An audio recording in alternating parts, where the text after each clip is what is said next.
पैसा लिए फोन नहीं उठा रहा। सबसे मजेदार बात, आपकी किसी बात को मना नहीं करेगा, पर सर ये लर्निंग बाय सीइंग। अगर आप मन की इन छोटी छोटी चालाकियों को कहां पता है, लेकिन विचार कहां से आ रहे हैं?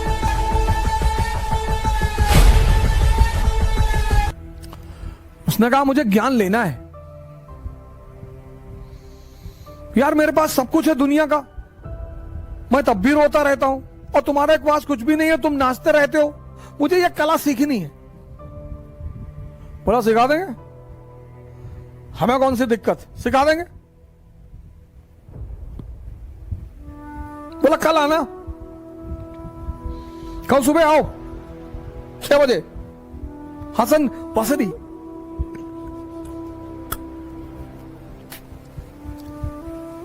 खलीफा आया दूसरे दिन सुबह, तो बसरी ने कहा देखो एक शर्त है, पहली शर्त कि जो भी मैं तुमसे कहूंगा वो तुम करोगे, क्रॉस क्वेश्चन नहीं करोगे, और अगर तुम समझ गए तो तुम मेरी वाली अवस्था में आ जाओगे।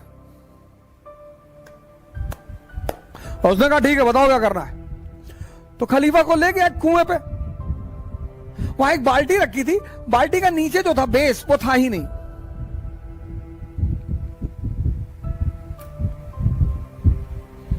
बोला ऐसा करो, पानी भरो इसमें और खेत तक पहुंचाओ।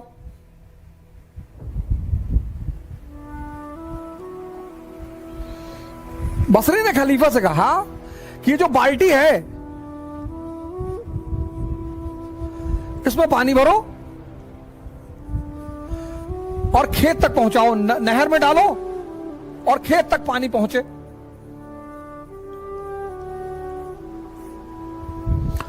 खलीफे ने कहा यार ये तो पागल आदमी है, इसमें भैया पानी कैसे भरेगा।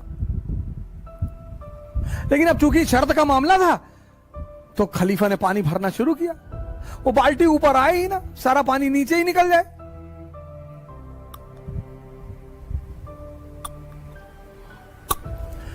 तो आधे घंटे बाद खलीफा का धैर्य टूट गया।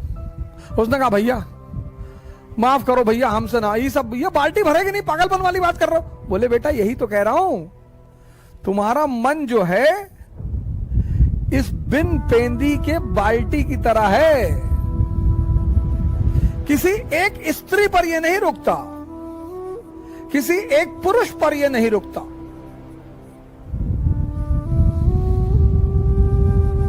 इसका मन जब बस चले तो पूरे दुनिया की स्त्रियों से विवाह कर ले, लेकिन डरता है कि पीटेंगे लोग, तो बड़ी आदर्शमयी बातें करता है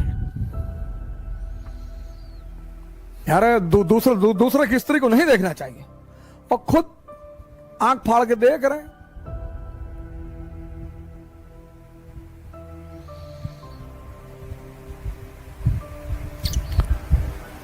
अरे भैया हम पैसे के पीछे नहीं भागते, तुम भाग भी नहीं पाओगे ना। पैसे और स्त्री के पीछे भागना एक ताकतवर आदमी का काम है। तुम अपने पीछे तो भाग ही नहीं पाते, उसके पीछे कैसे भागोगे। तो आपकी जो एनर्जी है उसको ये सब चूस लेता है, तो आपकी एनर्जी आपके गोल तक पहुंच ही नहीं पाती। आपको पता ही नहीं चलता कि आप पर डे, आप देखो रात में, शाम को, आज हमारे जो मित्र हैं, भाई बहन हैं, वो क्यों इतना नशा कर रहे हैं, रात में नींद नहीं आती, क्योंकि ये जो है ये सारी एनर्जी को चूस लेता है।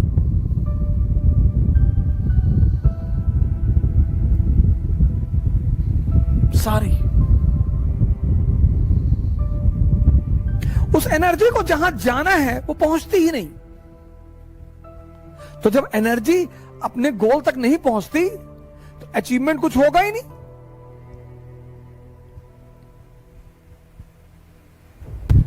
अब इस अंधेरे से तुम्हें कौन निकालेगा? गुरु।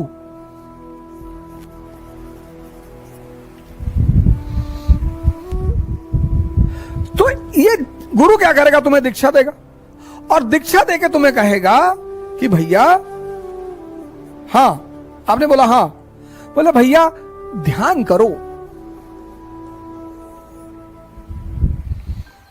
ध्यान के चरण, ये दूसरा बड़ा महत्वपूर्ण पहलू, फेसेस। फेसेस, पहला फेस यही इंपॉर्टेंट है सर, मन को समझना या देखना।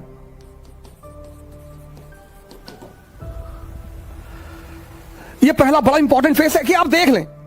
आपने अलार्म लगाया सुबह 4 बजे का और शाम को आप एकदम ताव में हैं कि बस कल 4 बजे कुछ भी हो जाए, खत्म सारी नाटकबाजी। और रात में आप एकदम ताव में हैं कि कुछ नहीं, कल चाहे जान देना पड़े लेकिन सुबह उठना है। अलार्म लगाया आपने, सुबह 4 बजे अलार्म बजा। अब आपके इस मन ने यह नहीं कहा कि नहीं उठना है ना, ये तो ये कहेगा ही नहीं, ये इसकी खूबसूरती है सर, ये नहीं कहता ही नहीं। ये आपसे पता क्या कहेगा कि 5 मिनट यार, 5 मिनट में कुछ बिगड़ता है? आपको भी लगता है कि हाँ यार 5 मिनट में क्या, 4 बज रहा, 4-5 पे उठ जाएंगे सर। आप इसकी चालाकियां समझो सर। और आपने आंख बंद कर ली, और जैसे ही आपने आंख बंद की, अगली बार जो आपकी नींद खुली तो 8:30 सुबह बज रहे थे। मजा तब आएगा सर, तभी आपको जलील करेगा कि देखो तुम उठ ही नहीं पा रहे हो, तुमसे कुछ। और पूरा दिन आपका भारी रहेगा, आपको पता नहीं चलेगा, क्योंकि ये जलील कर रहा है ना अंदर से। आप उखड़े हुए हैं, पूरे दिन पढ़ाई नहीं हो पा रही। अब अगर वहीं पर ही आपसे कहते कि चलो यार आज कोई बात नहीं, कल कर लेंगे, ना जलील करेगा ये आपको। पूरा दिन आप डिस्टर्ब रहेंगे। ये बार बार कहता रहेगा 4 बजे उठ ही नहीं पाए, 4 बजे उठ लिए होते तो 5 घंटा पढ़ लिए होते। अरे तो भैया 8:30 बजे से 5 घंटे पढ़ लो, वो करने ही नहीं देगा वो। ये इसकी चालाकियां हैं। इसकी जो चालाकियां हैं सर, उनको देखना बहुत बड़ी बात है। मन को समझना बहुत, यही इसीलिए हिंदुस्तान में एक शब्द है दर्शन। फिलॉसफी के लिए जो हमने वर्ड बनाया है वह है दर्शन, देखकर, learning by seeing. Western philosophy love for knowledge, उनकी डेफिनेशन अलग है। हमारी फिलॉसफी का जो वर्ड है दर्शन, लर्निंग बाय सीइंग। बुद्ध ने किसी यूनिवर्सिटी में नहीं सीखा स्पिरिचुअलिज्म, देखा। क्या देखा? एक ओल्ड मैन को देखा, एक डेड बॉडी को देखा, एक बीमार आदमी को देखा और एक सन्यासी को देखा। वहां से क्यूरियोसिटी पैदा हुई। हमारी तो एजुकेशन पॉलिसी ने हमारी क्यूरियोसिटी को तो मार ही डाला। दर्शन। अगर आप मन की इन छोटी छोटी चालाकियों को पकड़ने लगे सर, छोटी छोटी,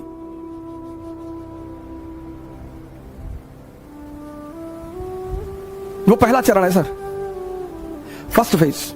और एग्जाम्पल देगा कि अभी 21 साल उम्र है, अभी तो हम पापा भी कह रहे थे अभी कोई ज्यादा जरूरी नहीं है, अभी तो 21 ईयर एज है, अगली बार दे लेंगे। इसके टालने की आदत है सर। ये जो पहला फेस है इसका, वो बड़ा क्रूशियल है, क्योंकि उस माइनोट चीजों को पकड़ना, आप उनके प्रभाव में आ जाएंगे सर। वो 30 साल पुराना मन है, याद रखिएगा, और आप एकदम नए हैं। ये पहला फेस होता है सर। हर अच्छी चीज को कल पे टाल देगा, हर। आप ट्राई करके देख लो। योगा करना है कल से, कल सुबह उठेंगे। ये नहीं 11 बजे उठे तो चलो 11 बजे ही करेंगे, 12 बजे उठे 12 बजे करेंगे, 1 बजे उठे 1 बजे करेंगे। नहीं, तुरंत कह देता अब तो 1 बज गया, दोपहर हो गया, दोपहर में ऑक्सीजन लेवल कम होता है, साइंस कहती है, तो चलो कोई बात नहीं, अब कल से कर लेंगे। ये मना तो करेगा नहीं सर। इसकी सबसे प्यारी बात है, ये किसी भी काम को मना नहीं कर, आपकी किसी बात को मना नहीं करेगा, पर करने भी नहीं देगा।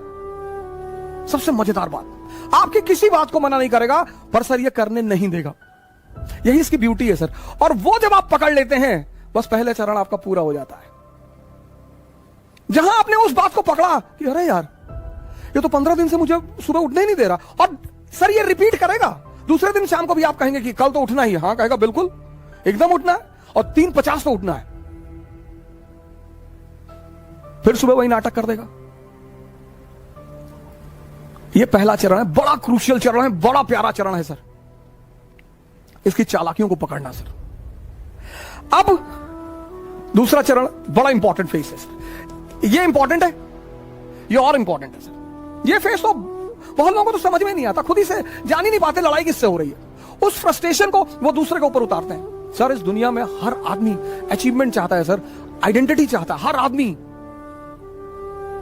लेकिन जब वो अपनी ऊर्जा को लगा नहीं पाता तो फ्रस्ट्रेशन आती है, डिप्रेशन आता है। मां बाप से झगड़ा कर लेगा, भाई बहन से झगड़ा कर लेगा, दोस्तों से झगड़ा कर लेगा, टीचरों, मतलब लग जाएगा कि आप।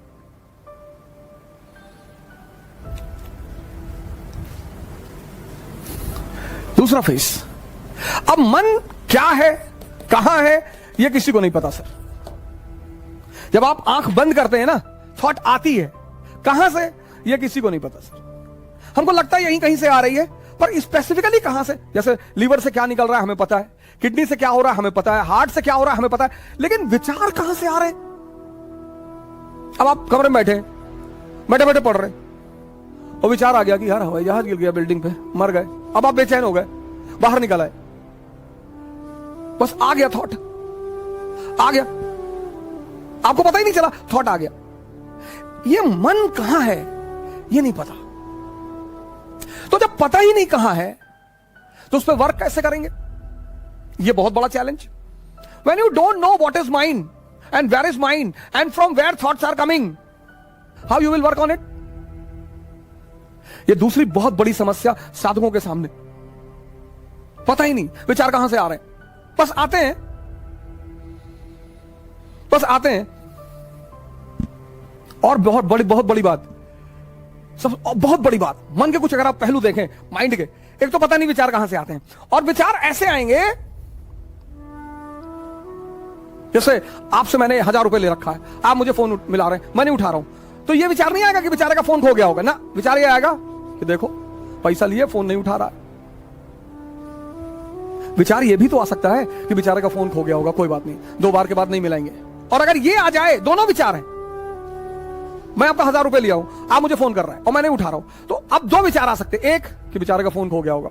अब अगर विचार ये आ जाए तो आप रिलैक्स रहेंगे, लेकिन अगर विचार ये आ गया कि देखो पैसा लिए जानबूझ के नहीं उठा रहा है, तो आप फ्रस्ट्रेट हो जाएंगे। दोनों विचार, एक विचार आपको शांति दे रहा है और दूसरा विचार आपको अशांति दे रहा है, और ये हर केस में होगा सर, हर जगह होगा,